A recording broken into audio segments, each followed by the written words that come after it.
Good morning students. अब तक हमने अपने पहला चैप्टर रासायनिक समीकरण में रासायनिक अभिक्रियाएं, दूसरा चैप्टर अंग 4 में लवण के बारे में अध्ययन कर लिया था, दोनों चैप्टर के बारे में।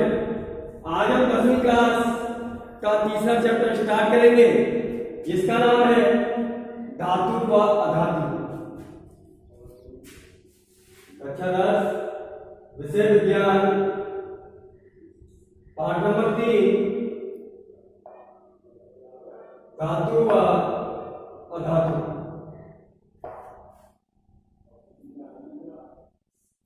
तो स्टूडेंट्स, हमने पढ़ा होगा छोटी छोटी क्लास में पढ़ते हुए आए हैं धातुएं क्या होती हैं, अधातुएं क्या होती हैं, लेकिन अब हम आगे 10वीं क्लास बोर्ड क्लास में तो हमें कुछ एक्स्ट्रा पढ़ने के लिए मिलेगा। तो हम बात करते हैं पहले ही शुरुआत में धातु की, जिसको इंग्लिश में मेटल बोलते हैं।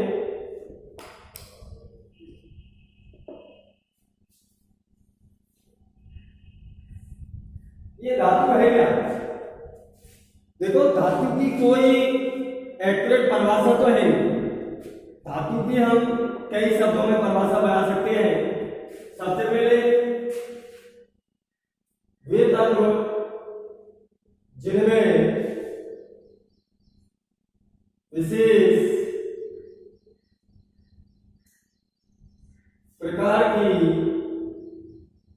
चमक होती है। वे तत्व जिनमें विशेष प्रकार की चमक होती है। देखो, कोई भी चीज है अगर वो धातु होगी तो उसमें चमक दिखाई देगी। क्या दिखाई देगी? चमक दिखाई देगी। चलो एक बार बताइए। चलो मैंने बता दिया कि धातु वो होती है जिसमें विशेष प्रकार की चमक होती है। फिर आयोडीन तो धातु है, उसमें चमक आती है। क्या कारण है? अरे मैंने बोला है कि धातुएं जो है एक विशेष प्रकार की चमक होती है धातुओं के अंदर, लेकिन आयोडीन तो अधातु है, उसमें भी चमक होती है। उसके बारे में मैं बता दूं कि वो धातुओं के अपवाद होते हैं। मेटल्स के क्या होते हैं? अपवाद होते हैं। कुछ अपवाद ऐसे जैसे मैंने माना मतलब पारा Hg ब्लॉक का तत्व है और उसमें सारी उत्कर्ष गैसें उत्प्रेरक का कार्य करती है। फिर पारा Hg क्यों नहीं करता? पारा तो द्रव होता है, होता नहीं होता? तो ये सारी चीजें धातुओं के अपवाद होते हैं। दूसरा,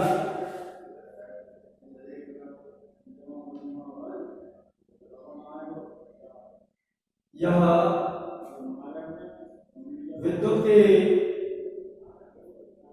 सुचालक होते हैं।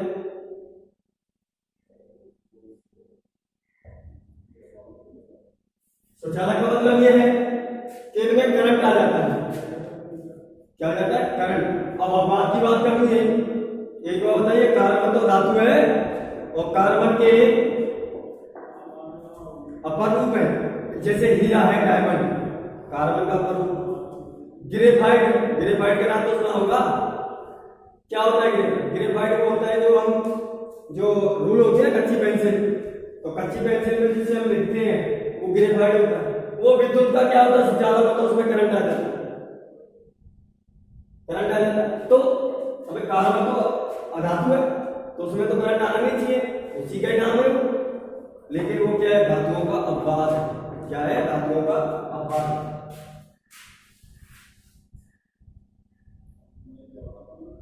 धातुओं में तन्यता का गुण पाया जाता है।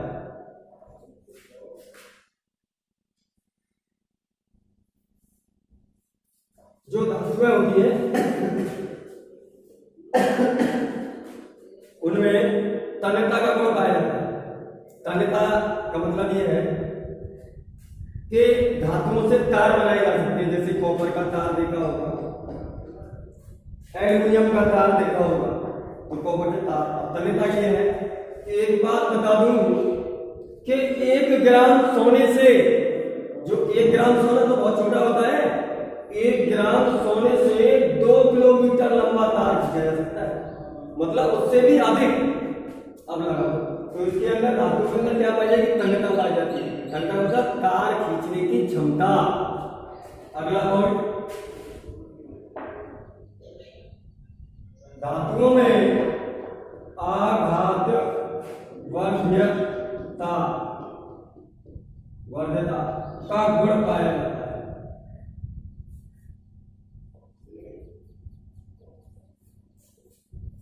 धातुओं में आघात वर्ध्यता का गुण पाया जाता है। अब आघात वर्ध्यता क्या होती है भाई? अब एक बात है, कोई भी मैंने लोहे का टुकड़ा ले लिया और उसमें हथौड़ा लगा दिया, मारना शुरू कर दिया, तो करने के बाद उसके आकार में वृद्धि होगी, उसके आकार में वृद्धि होगी। तो आकार में वृद्धि का मतलब है कि धातुओं से चद्दर बनाई जाती है, मतलब क्या आकार में वृद्धि की जा सकती है, तो वो क्या कहलाती है? आकार वर्ध्यता कहलाती है।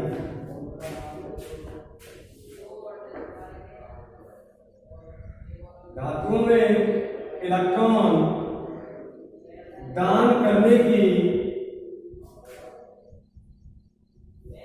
प्रवृत्ति होती है। इलेक्ट्रॉन दान करने की प्रवृत्ति होती है। जैसे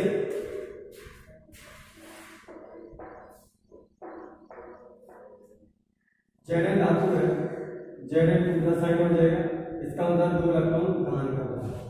क्या कर रहा है? 2 इलेक्ट्रॉन दान कर रहा है। और धातुओं के उदाहरण कौन कौन सी धातुएं होती हैं? जैसे मैंने ले लिया मैग्नीशियम, एल्युमिनियम, कॉपर, जिंक, ये सारी क्या होती है? धातुएं होती है। तो समझ में आया? अच्छी तरह समझ में आया होगा कि धातु क्या है। वे पदार्थ या वे तत्व जिनमें विशेष प्रकार की चमक होती है, जो विद्युत के सुचालक होते हैं, जिनमें तन्यता का गुण पाया जाता है और जिनमें आघात वर्ध्यता पाई जाती है, जिनमें इलेक्ट्रॉन दान करने की प्रवृत्ति भी पाई जाती है। इस प्रकार के तत्वों को धातु कहते हैं। जैसे मैंने मैग्नीशियम ले लिया, एल्युमिनियम ले लिया, कॉपर ले लिया, जिंक ले लिया, तो ये सभी क्या है? धातुएं होती हैं। क्या होती है? धातु। अब हम बात करते हैं आगे अधातुओं की नॉन मेटल।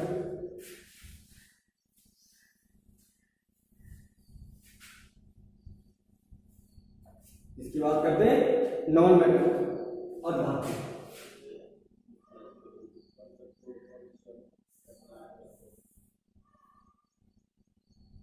नॉन मेटल और अधातुएं क्या होती है? इनमें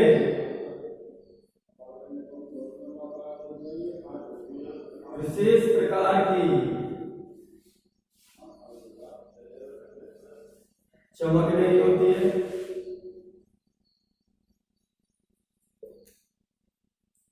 ये विद्युत की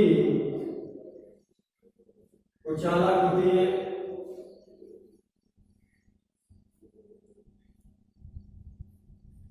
विद्युत की उचालक होती है। इनमें तन्यता का गुण नहीं पाया जाता है।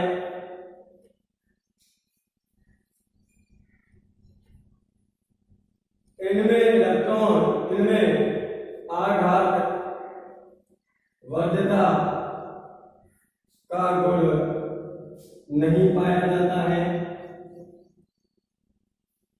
क्यों नहीं पाया जाता है? जब धातुओं को हम हथौड़े से पीटते तो ये टुकड़ों में टूट जाती है, इसलिए इनमें इसका आघात वर्ध्यता का गुण नहीं पाया जाता। जब धातु को हम हथौड़े से पीटते हैं तो ये किसमें टूट जाती है? टुकड़ों में टूट जाती है, इसलिए इनमें आघात वर्ध्यता का गुण नहीं पाया जाता है। इनमें इलेक्ट्रॉन ग्रहण करने की प्रवृत्ति होती है। जैसे O प्लस 2 इलेक्ट्रॉन,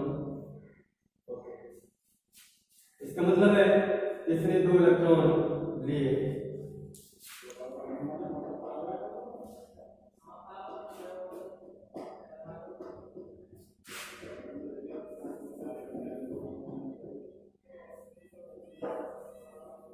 जैसे ऑक्सीजन को अपना स्ट्रक्चर करने के लिए 2 इलेक्ट्रॉन की आवश्यकता होती है। तो ऑक्सीजन क्या होती है? अधातु होती है। ऑक्सीजन,